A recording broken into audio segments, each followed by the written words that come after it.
Fine student, तो आज class में हम लोग समझेंगे कि वुमेन पंचायत प्रधान। अब देखो, यदि 73rd अमेंडमेंट का बात करें तो थैंक्स टू 73rd अमेंडमेंट, जिसके वजह से है ना पंचायती राज सिस्टम डेवलप्ड हुआ बहुत सारे स्टेट्स में। आज इसमें 33% रिजर्वेशन भी है महिलाओं के लिए। हाँ, स्टेट एक कदम और आगे निकल गया कि बोला कि नहीं 33% नहीं, हम 50% देंगे। बहुत सारे स्टेट आगे निकल गया। मगर रियलिटी ये है बच्चे लोग कि अभी भी जो महिला चुनी जाती है, जो वुमेन पंचायत प्रधान से, वो उतना अच्छे से काम नहीं कर रही है। उसके बिहाफ में उसके मेल प्रॉक्सी काम कर रहे हैं। ये दुर्भाग्य की बात है किसी भी कंट्री के लिए। इसे तो डिसेंट्रलाइजेशन ठीक से नहीं हो पाएगा।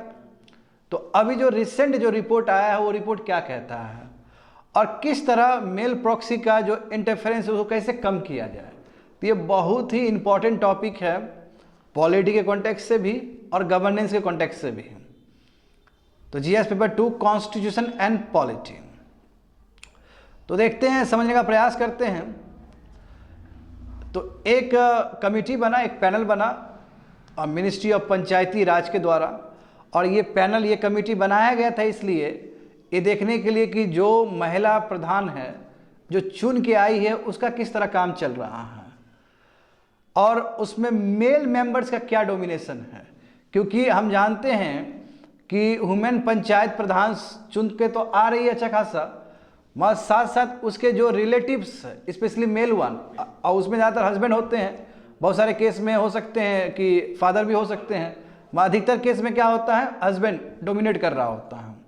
तो इसलिए a panel constituted by the ministry of Panchayati Raj to look into the cases of women panchayat pradhan being represented by male members has submitted its recommendation। और इस कमेटी ने क्या किया, इस पैनल ने क्या किया, ये रिकमेंडेशन दिया है कि देखिए ऐसा ऐसा प्रॉब्लम है। ये अलग बात है कि अभी भी 46% ओवरऑल कह दोगे तो अभी भी पंचायती राज इंस्टीट्यूशन में अभी भी स्टिल 46% महिला रिप्रेजेंटेटिव है, जो कि अच्छी बात है। बट दिक्कत क्या है कि बहुत सारे केसेस में male relatives important role play कर रहा है, डोमिनेंट रोल प्ले कर रहा है डिसीजन मेकिंग में, डिसीजन लेने में।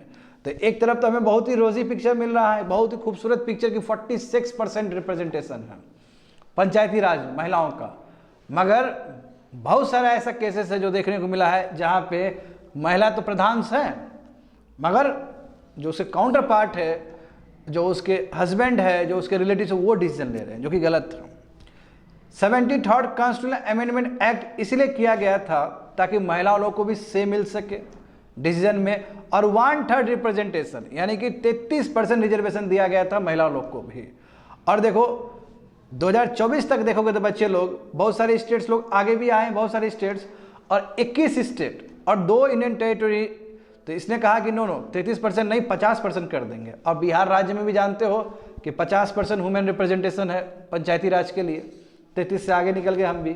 तो पूरा इंडिया का भी देखो, इंडिया का भी बहुत अच्छा पिक्चर है कि 21 स्टेट, कितने स्टेट है भारत में, 28 स्टेट है ना, 28 स्टेट में 21 स्टेट्स के पास पंचायत के लिए 50% महिलाओं का आरक्षण दिया गया। बड़ी बात है ना ये, और 2 यूटी भी है इसमें। अच्छा, सिमिलर देखोगे 2023 में भी एक पार्लियामेंट्री स्टैंडिंग कमेटी बना था ऑन रूरल डेवलपमेंट एंड पंचायती राज, और उसने भी यही रिकमेंडेशन दिया कि जो भी महिला चुन के आई है, इलेक्टेड वुमेन रिप्रेजेंटेटिव्स EWRS, इसका प्रॉपर कैपेसिटी बिल्डिंग होना चाहिए, प्रॉपर ट्रेनिंग होना चाहिए, क्योंकि ये लोग ठीक से डिसीजन नहीं ले पा रही है, वो उतना नहीं कर पा रही है जिस काम के लिए वो गई है। तो इसका बढ़िया से कैपेसिटी बिल्डिंग होना चाहिए और ठीक ढंग से ट्रेनिंग होना चाहिए। 2023 में भी पार्लियामेंट्री स्टैंडिंग कमेटी पे ये पार्लियामेंट्री कमेटी स्टैंडिंग ने ये सुझाव दिया था। अब यहाँ पे देखते चैलेंजेस क्या, चैलेंजेस है। एक तो देखो पहले से स्टीरियोटाइप बना हुआ है कि महिला क्या काम करेगी, महिला काम कर ही नहीं सकती है एडमिनिस्ट्रेशन का, तो पहला तो सबसे बड़ा स्टीरियोटाइप ये है। दूसरी बात है कि ऐसा समाज, एक ऐसा सोसाइटी, एक ऐसा ग्रामीण क्षेत्र जहाँ पे मान लो कि अपर कास्ट का डोमिनेशन हो, मैं एक सिचुएशन दे रहा हूँ कि एक अपर कास्ट का डोमिनेशन हो, और उस समाज से कोई SC और ST वर्ग से महिला निकल के आई, तो सोचो कितना कन्फ्लिक्ट होगा वहाँ पे। एक तो पैट्रियार्कल माइंडसेट नंबर 1। दूसरी बात है कि यदि SC और ST कैटेगरी से बिलोंग करके आती है और ऐसा सोसाइटी जहाँ पे उच्च जात का जो है ना, जो हाई कास्ट का जो लोग सब है, उसका डोमिनेशन हो, तो वहाँ तो बहुत कन्फ्लिक्ट होगा। तो इस तरह का प्रॉब्लम लोग झेल रहे हैं, इस तरह का प्रॉब्लम जो चुनी हुई महिला है वो भी झेल रही है। देखो यहाँ पे इंडियन सोसाइटी जनरली देखोगे तो जानते हो पैट्रियार्की का प्रॉब्लम फेस कर रहे हैं अभी भी। बहुत सारे जो महिला रिप्रेजेंटेटिव्स हैं वो रबर स्टैम्प की तरह काम कर रही है।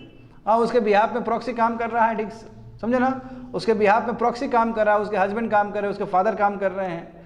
और जो हमारा कास्ट सिस्टम है रूरल एरियाज में, कास्ट सिस्टम अभी भी रूरल एरिया में थोड़ा रूरल एरियाज में अभी भी डोमिनेंट है कि नहीं है। और यदि महिला एससी और एसटी कम्युनिटी से आए तो काम करना और दिक्कत हो सकता है। और जो फर्स्ट टाइमर है उसको तो और दिक्कत होगा। जो महिला फर्स्ट टाइम जीत के आई है तो उसको डिस्ट्रिक्ट एडमिनिस्ट्रेशन से, ब्लॉक से कोऑर्डिनेट करना बहुत मुश्किल है, क्योंकि ब्लॉक लेवल में, डिस्ट्रिक्ट लेवल में सब मेल डोमिनेटेड लोग सब बैठे हुए हैं, सब मेल लोग बैठे हुए हैं। तो कैसे ऐसे ब्यूरोक्रेसी के साथ, है ना, बात करें, कैसे कोऑर्डिनेट करें, ये भी बहुत बड़ा प्रॉब्लम है।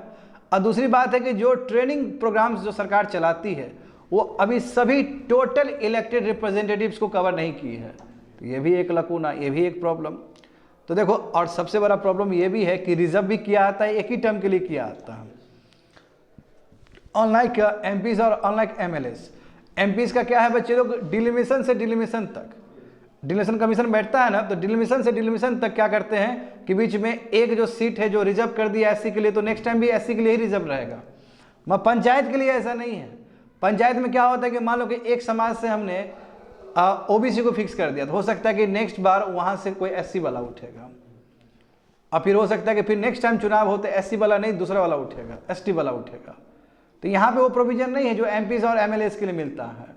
तो यहाँ पे दिक्कत क्या है कि जो रिजर्वेशन है वो केवल वन टाइम के लिए है, और फिर रिजर्व सीट को रोटेट किया जाता है। तो कम से कम जो फर्स्ट टाइमर है, और दूसरी बात है देखो इससे क्या होगा, मेंटेलिटी क्या डेवलप्ड होगा, अरे एक ही बार जीत के आई है एससी कोटा से, अगले बार थोड़ी जीत के आएगी, अगली बार तो आएगा ओबीसी वाला आएगा, तो इसे और सीरियस नहीं लेगा। समझ लो, यदि मान लो कि 2 टाइम होता है, 3 टाइम होता है, एक बार क्या एससी को फिक्स कर दिया कि एससी 3 बार उठेगा, 3 बार जो इलेक्शन होगा एससी ही उठेगा, तो एक प्रबल चांस हो जाएगा कि इस बार जो जीत के आई है नेक्स्ट टाइम ये भी जीत के आ सकती है फिर से।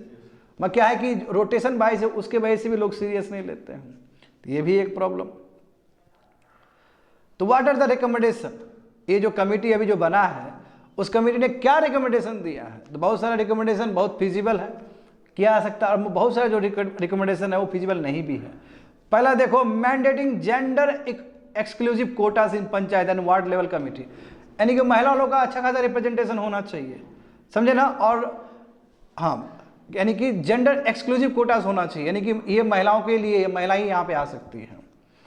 हाँ, एंटी प्रधान पति चैंपियंस, यानी कि यदि मान लो कि कोई महिला बहुत अच्छा काम कर रही है बिना हस्बैंड के सपोर्ट के, बिना रिलेटिव्स का, खुद डिसीजन ले रही थी, ऐसे महिलाओं को अवार्ड दो ताकि बाकी महिला भी, है ना, थोड़ा सा वो सीख सके कि देखो कितना बढ़िया डिसीजन ले रही है, पढ़ी लिखी है, बहुत अच्छा ट्रेनिंग की है, बहुत अच्छा कर रही है, जब ये कर सकती है तो हम भी कर सकते हैं, हमको हस्बैंड का क्या ज़रूरत है, इस तरह का चीज़, है ना। वुमेन एम्बर्समेंट बनाओ कि कोई भी कन्फ्लिक्ट हो, कुछ भी हो, जैसे लोकपाल भी एक एम्बर्समेंट है कि नहीं है, तो ग्रीवांसेस रिलेशन मैकेनिज्म भी हो, उसमें खुद महिला ही रहे।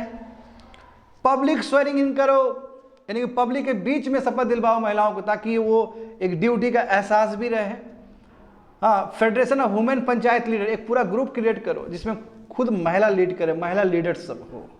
तीसरा क्या है कि लीडरशिप हब्स बनाओ और एक बहुत बड़ा नेटवर्क बनाओ, जैसे व्हाट्सएप का नेटवर्क हो गया, सोशल मीडिया का नेटवर्क हो गया, जो बेस्ट प्रैक्टिसेस है एक दूसरे का एक्सचेंज हो। एंड लास्ट वन क्या है कि मेल प्रॉक्सी को क्या करो, पनिश करो।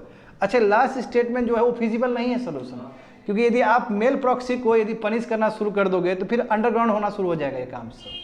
तो इसलिए लास्ट का जो सोल्यूशन है, लास्ट का जो भी रिकमेंडेशन है, ये एक प्रॉपर सोल्यूशन नहीं हो सकता। समझ गए ना। आगे देखो, in general step towards women empowerment इन पंचायत। तो हमारे कंट्री में अभी तक क्या क्या किया गया है ऐसा, और क्या क्या होना चाहिए, क्या क्या ऐसा होना चाहिए ताकि और बेटर तरीके से महिला रिप्रेजेंट कर सके पंचायत में। तो ये जो हम पहले ही बताए थे कि रोटेशन ऑफ रिजर्व सीट्स, है ना, कम से कम 2 या 3 बार होना चाहिए, एक बार नहीं है, क्योंकि एक बार होता है चलो इस बार ओबीसी फिक्स है तो अगले बार एसटी फिक्स होगा, कम से कम 2 या 3 बार मिनिमम होना चाहिए। जितने भी स्टैंडिंग कमेटी, जैसे जानते हो ग्राम सभा अपने आप में एक कॉन्स्टिट्यूशनल बॉडी है, कॉन्स्टिट्यूशनल एक पार्लियामेंट का पूरा फॉलो करता हो। तो जो स्टैंडिंग कमेटी है जो सब कमेटी जो अलग अलग सब्जेक्ट्स को देखता है, जैसे वुमेन एंड चाइल्ड डेवलपमेंट को, ड्रिंकिंग वाटर को, यहाँ पे कम से कम महिला रिप्रेजेंटेटिव होना चाहिए, कंपलसरी होना चाहिए। बात समझ गए ना। और कोई भी ग्राम सभा का मीटिंग करना हो, एक मीटिंग अच्छा मीटिंग में करना हो तो कौन मेंबर होंगे? 18 साल से ऊपर, जो भी इलेक्टोरल लिस्ट में जो नाम है 18+ से होना चाहिए। तो उसमें कम से कम क्वारम हो, मीटिंग हो, उसके लिए कम से कम 50% महिला होना चाहिए। अभी होता क्या है कि जब ग्राम सभा का जब मीटिंग होता है तो महिला बहुत कम आती है वहाँ पे बैठने के लिए, मीटिंग अटेंड करने के लिए। तो यहाँ पे ये कंपलसरी होना चाहिए, कम से कम 50% महिला होना चाहिए उस क्वारम में, उस मीटिंग में, तभी जाकर क्वारम बनेगा, तभी जाकर वो आगे मीटिंग हो पाएगा। समझ गए ना। और at the same time panchayat secretary, यानी कि पंचायत सेक्रेटरी भी महिला हो तो बेटर है, इससे कंफर्टेबल होगा जो भी महिला जीत के आई है उसको कोऑर्डिनेट करने में। कहने का मतलब जो विलेज ब्यूरोक्रेसी है, विलेज ब्यूरोक्रेसी में भी महिला हो तो ज़्यादा बेटर हो सकता है। और male elected representative functioning of an husband, और जितने भी हस्बैंड सब हैं जो भी जीत के आई है महिला सब, उसके हस्बैंड को भी एक बहुत बढ़िया प्रोग्राम के साथ है ना ट्रेन किया जाए, जेंडर सेंसिटाइजेशन प्रोग्राम, ताकि उसको पता चले कि हमारी जो वाइफ जीत के आई है वाइफ ही को काम करने दिया जाए, हमारा इंटरफेरेंस ना हो। तो जेंडर सेंसिटाइजेशन प्रोग्राम चलाना चाहिए। और EWRs का एक बहुत सुंदर नेटवर्क होना चाहिए ब्लॉक लेवल पे, डिस्ट्रिक्ट लेवल पे, ताकि जो बेटर एक्सपीरियंस है वो एक्सचेंज हो सके, अब कुछ भी डिफिकल्टीज हो तो वो भी एक्सचेंज हो सके। तो इस तरह का स्टेप्स का जरूरत है पंचायत में। यहाँ पे देखो अवेयरनेस एंड ट्रेनिंग, अवेयरनेस और ट्रेनिंग बहुत जरूरी है। टॉप डाउन अप्रोच नहीं चलेगा, ऊपर से आए कुछ फिक्स कर दिए, जैसे बोले कि मेल प्रॉक्सी को पनिश कर दो, ये टॉप डाउन अप्रोच हुआ, इस तरह नहीं चलेगा। आपको down to top approach, bottom to up approach आपको निभाना होगा कि यदि मेल लोग डोमिनेट कर रहा है तो उसको प्रोग्राम में ले जाओ, उसको सिखाओ। तो जो अप्रोच होना चाहिए वो डाउन टू अप होना चाहिए, टॉप डाउन नहीं होना चाहिए। समझ गए ना। हाँ, जैसे एग्जांपल देखो, रिट्रीब्यूटिव एक्शन, जब हस्बैंड को पनिश करना, तो ये यदि करोगे तो फिर बात तो तुम्हारा कारपेट के अंदर जाएगा, फिर बैकग्राउंड में होगा ये चीज़, अंडरग्राउंड होगा ये सब चीज़। तो अवेयरनेस और ट्रेनिंग होना चाहिए महिलाओं के लिए, ठीक है। और वुमेन एडमिनिस्ट्रेटर, ठीक है, और वुमेन एडमिनिस्ट्रेटर बिल्कुल यदि विलेज ब्यूरोक्रेसी में भी हो तो बेटर है। और यदि बटम अप अप्रोच हो तो बहुत ही सुंदर यहाँ पे रिफॉर्म हमें देखने को मिल सकता है। That's it, completed.